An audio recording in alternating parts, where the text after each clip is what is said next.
Ooh.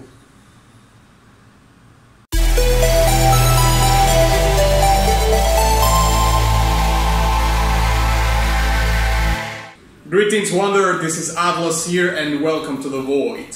Today I'm going to be reacting and breaking down a song called Transcendence and Hanezeve from the Made in Abyss Dawn of the Deep Soul original soundtrack. This is a very special request and a long time request also from the comments, but in this case it's going to be a very special request from one of my limited spots in my coffee store, and it comes from Fox, and the message says, for my breakdown request purchase I would like Transcendence and Hanezeve from Made in Abyss Dawn of the Deep Soul. Not sure if this is how you do this. Well, this is the way you do it indeed. In case you're not aware or you didn't know, I have a very limited offer in my coffee store in which I am opening four spots a month for a personal breakdown for $30. So April's spots are sold out, but I'm gonna be opening on the 1st of May the 4 spots again, and they will refresh each first of the month. Okay. So there's only 4 spots left, and April is just all sold out. So this is the last spot that was acquired for April. So more spots are going to be opening on the 1st of May, and the cost is going to be $30 so far. So thank you very much, folks, for your requests and of course your fantastic support. And like I said before, this has been a long time coming because I made in Abyss breakdown already. I'm going to leave it right here in case you want to check it out. And of course, a lot of people requested also Hanezeve as well. It seems to be one of the most popular songs from this anime, but I will even dare to say that it's probably the most at least requested one, which leads me to believe that it might be like the most popular one. So, looking forward to it. Onward. Okay, Transcendence and Hanezeve from Made in Abyss. Boom.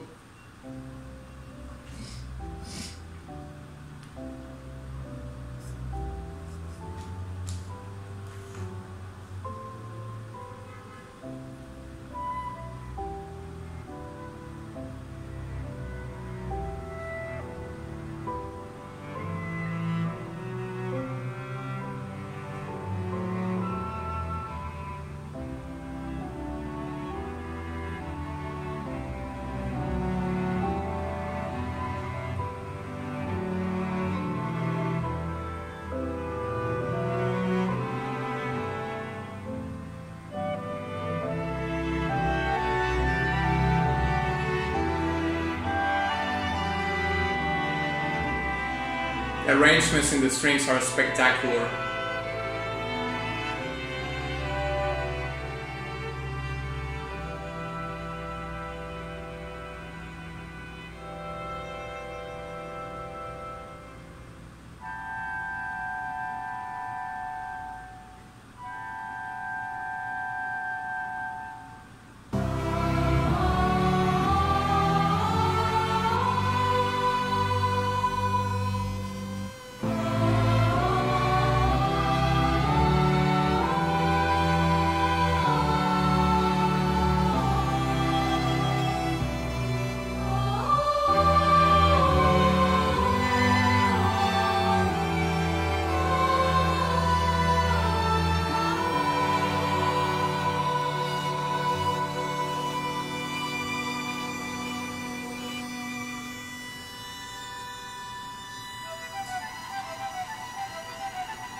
Ooh.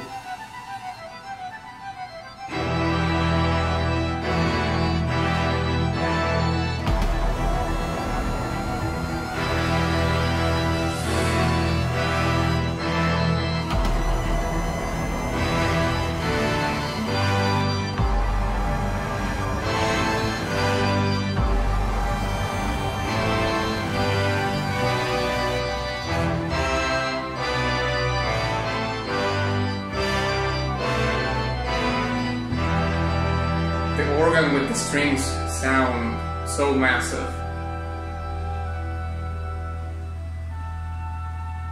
And the transition was so seamless, even though the energy was up there. Wow.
That was a cool arrangement.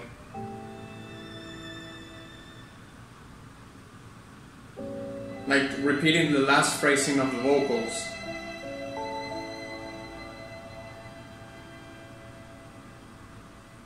But in the strings.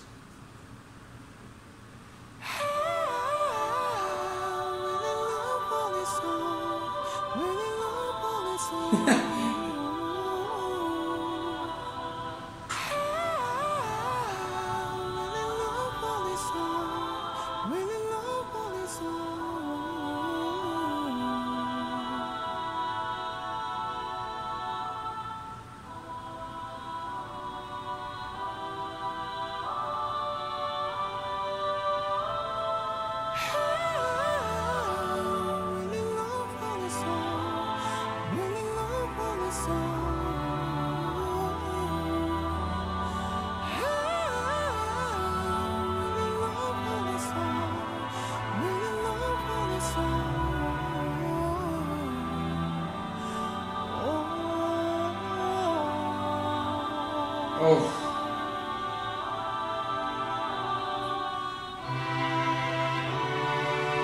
Fantastic falsetto section in there. Fits perfectly.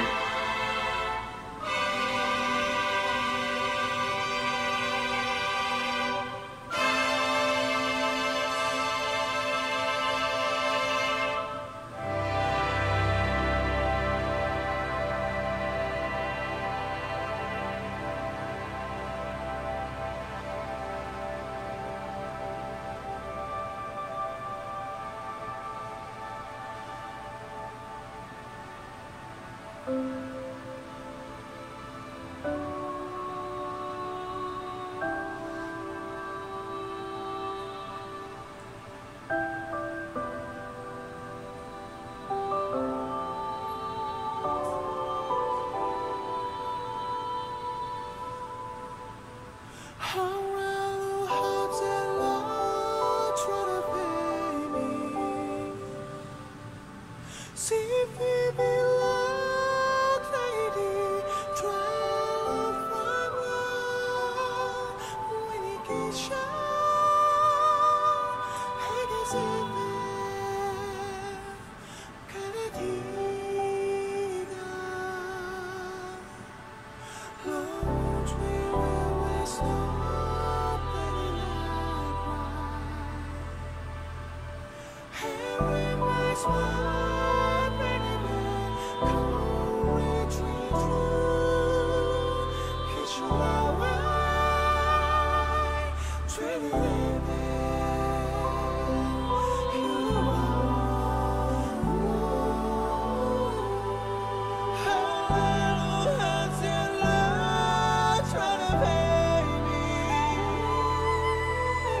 me like rainy,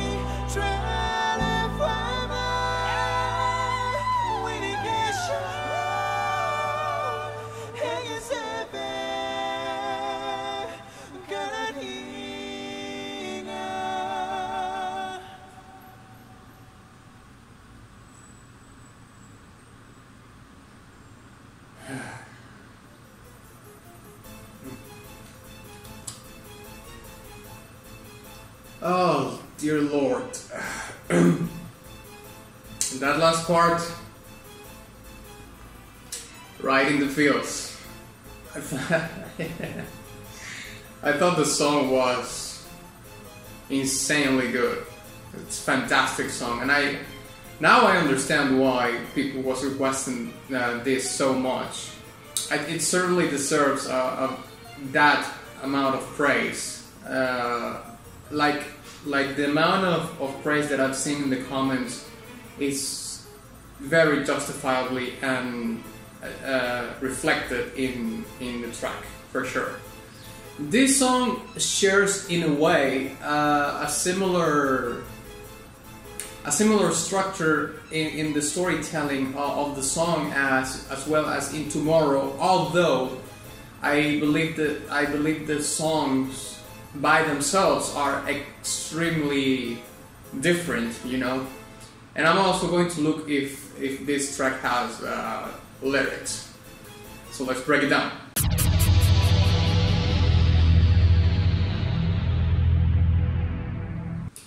Okay, so I couldn't find any lyrics to this particular track. I am not sure if I am mistaken, but it might not actually have any lyrics.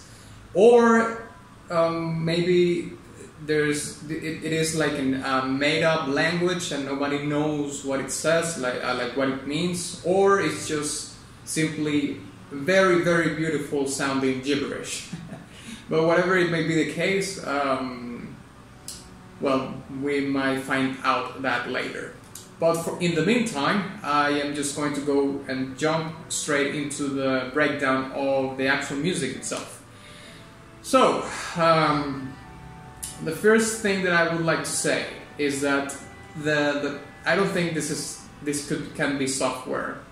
Like I don't listen this being like programmed in with a library of instruments or something like that, because the performance of the instruments bleed and ooze the human touch all over it. The dynamics that they use, how the intensity of the notes and how they come and go, it's just the sound of it, you know. It's just the sound of the notes, you know, that is far from what a library and a musician, a producer can do in software, you know. And maybe I'm wrong, maybe there's like a part of it like it's from software and other parts that are actually performed in real life. But honestly, I'm like stunned from the musicianship that is devoted to the execution of this particular song. This had to be performed live and recorded in real life, because those instruments are, like I said before, oozing the human touch all over it. Now in this particular breakdown, I'm just gonna get outside of the box a little bit here, because I think that the whole track is so good that there's nothing quite particular in particular that I would like to highlight or talk about in very specific terms. But I would like to talk about the whole track in terms of chapters, because I believe that given this is a 7-minute song and it has a lot of things happening, a lot of changes and so on and so forth, I believe that it's very important to talk about the storytelling of the track. And I believe the track does that in chapters. So let's talk about the first chapter, which is the intro of the song. Okay, there's not a lot of information going in the intro. You know, it starts with the piano and some cello, very inconspicuous, very low-key, you know. There's not a lot going on. There's a lot of mystery involved because you don't know where the song is going. Certainly, it creates this cloudy fogginess, very well premeditated for the track, because that makes it, or has the makes the song has this flair of mystery, which of course you want the listener to have, because you don't want anybody to figure your song like from the intro itself and that's it, because otherwise why bother listening to the rest of the track if you know what is coming, right? So it has that, it has that fogginess going on. Also, this track has something quite peculiar, and it is that the section that comes after the intro tells you about the nature of the intro itself. Because if you listen to the intro by itself and without the next section, there's not a lot of data going on there, and that's the reason why it's so foggy. But when you listen to the next part, which I'm going to be talking in just about a moment, it tells you about what's that data that was on the fogginess of the intro, which is something that came before it. Like the intro of the track is like finishing or giving you like an introduction from the previous things that happened in the anime, and it makes sense because as I am reading here, this is the volume 2 of the original soundtrack, so I suppose this is from the season 2 of the anime or something like that, or the second episode, something like that, right? So supposedly there should be something that precedes the story of what's going on here, and therefore what gives the premise of that in understanding what is behind the fog in the intro is the next section, which we're going to be talking now, which is the aftermath. Now let's talk about the aftermath. I believe that the aftermath is, which is the part where you hear the kids choir. I believe it's a kids choir with this string instrument that is either a string instrument with a lot of saturation or an actual synthesizer that gives the track, apologies, this synthetic oomph, you know, which this synthetic oomph to an otherwise very organic human song. And in this case, it's not necessarily like it gives balance to the track, because I believe that, I mean, obviously the track leans way more towards the organic human touch of the song, but it gives it like this tone that makes or builds a lot of the tension that is going on in the aftermath, like in the storytelling of that section.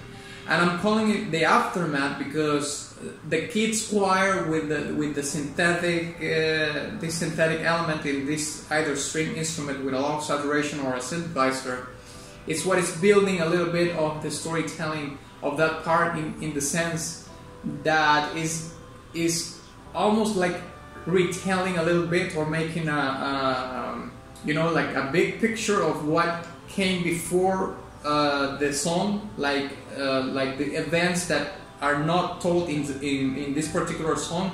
So it's kind of telling you a little bit of that, or what came before it, what actually bringing you towards what is present, like giving you the story from the place where all the struggle and all the conflict happened. So let's like say, for example, that I'm telling you a story about the I don't know, the World War II, let's say, and we are in Stalingrad after the war. You know, it's all this, it's completely destroyed, and all the buildings are destroyed, and so on and so forth. People are starting to rebuild the thing. But I'm actually inside with you on Stalingrad, telling you about what happened before. So the aftermath it has a little bit of that, but the difference in this case in the song is that the battle is not over, and I'm going to I will tell you later why I think that is. But yeah, that's basically the aftermath of the thing. After that, we have this very cool transition that signals what's coming next. You know, like these notes that are played faster, quote unquote, to introduce us into the struggle or the threat that is present right now in the place where this particular track pertains. So this is basically the struggle thread section is the section that has the most energy of them all. So of course this is the part where you can hear the organ and the strings and all this on the string section and everything intertwined to make this big almost wall of sound that signals, you know, something big is happening, like a big struggle or a big threat is going on right now.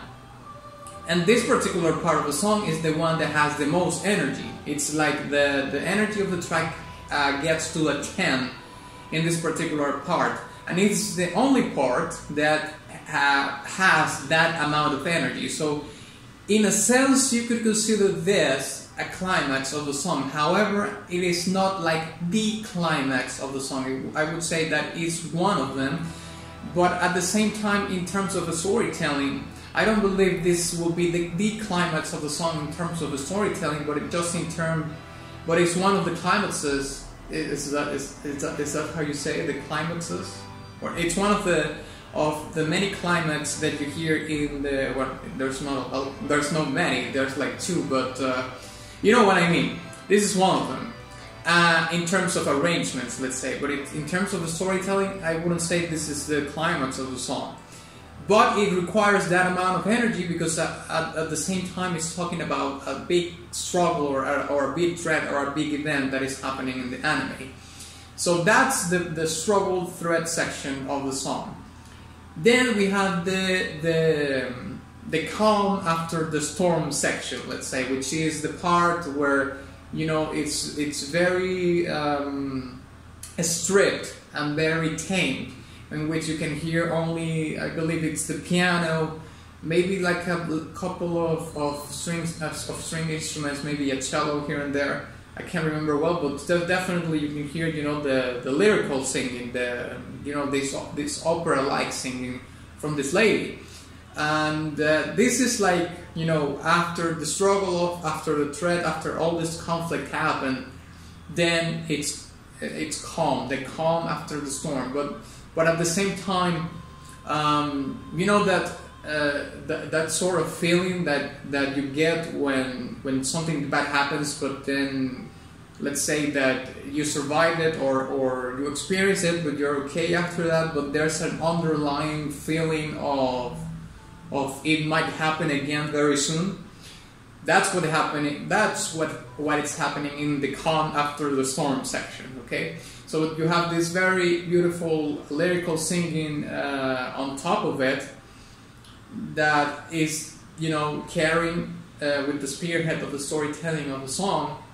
But at the same time, it's like, no, you're not out of it yet. It's like there's this underlying feeling of dread, if you will, which I believe it's contained all over the song, that underlying feeling of dread. But at the same time, I think it's more reinforced here because since the track is more stripped down and there's only like 2 or 3 instruments, including the vocals, because I consider the vocals of a human being an instrument too.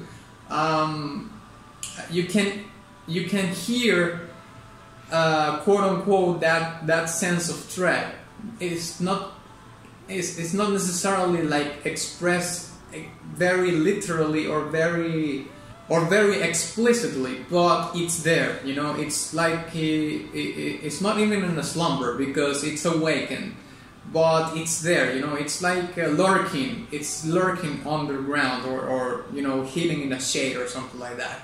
Now let's talk about the last section of this particular track, which is the part in which there's hope. I'm calling it the hope section of the track.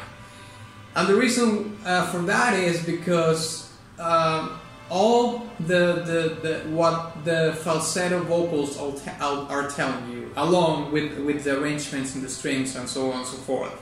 You know, it's a very elegant, delicate arrangement at the end, especially with the vocals, with the falsetto vocals, They are telling you everything. Like it's amazing to me that the song. I mean, I couldn't find the lyrics because if there is indeed lyrics to this track, well, I couldn't find them. But even if I don't have the lyrics, I can tell by the performance of the vocals that even though we have this underlying sense of dread and sadness in the track, there is still hope at the end of the tunnel. So that's what this last section, which I'm calling Hope, is all about. The falsetto vocals are talking about all the things that happened before, all these struggles, this actual present struggle or conflict that we're facing, which is the part we heard with organ, you know, the level 10 part in energy.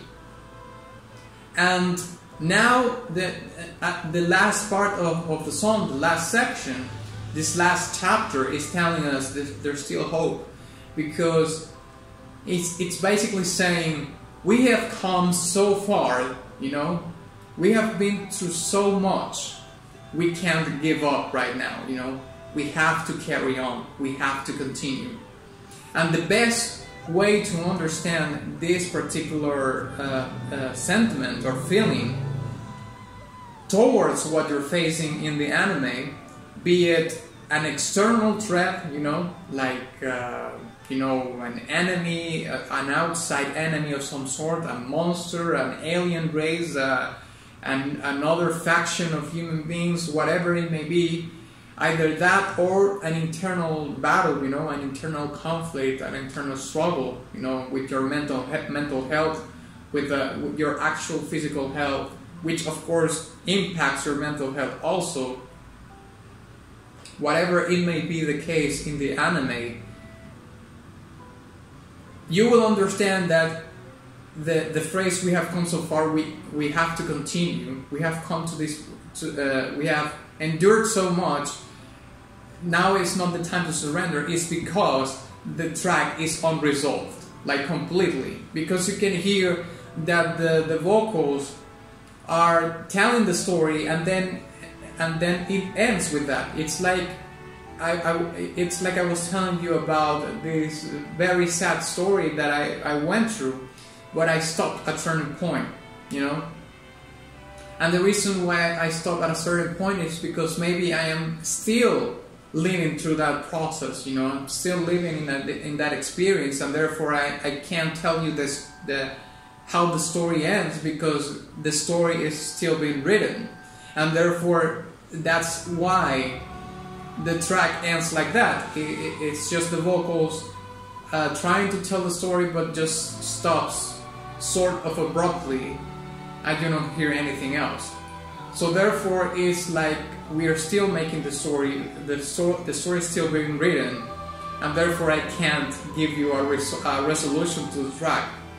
So that is why it is unresolved, and that is why these particular vocals are about hope, because of course all the dread and all the sadness that is in the track is like still present, but it is not the part that is victorious, nor the hope.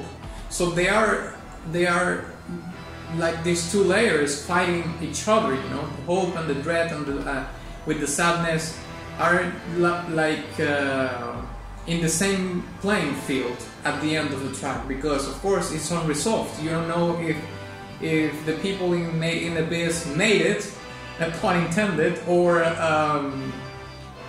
if, you know, the dread and the sadness conquered them all and it was all lost at the end, because the song is basically unresolved. So yeah. Yes, so I think I'm gonna give this track I'm gonna have to give it a diamond badge. Yeah, I think the song is way too good. I mean, I was about to give it like a high golden badge, but I think it totally deserves the diamond badge, because the storytelling of the track is fantastic.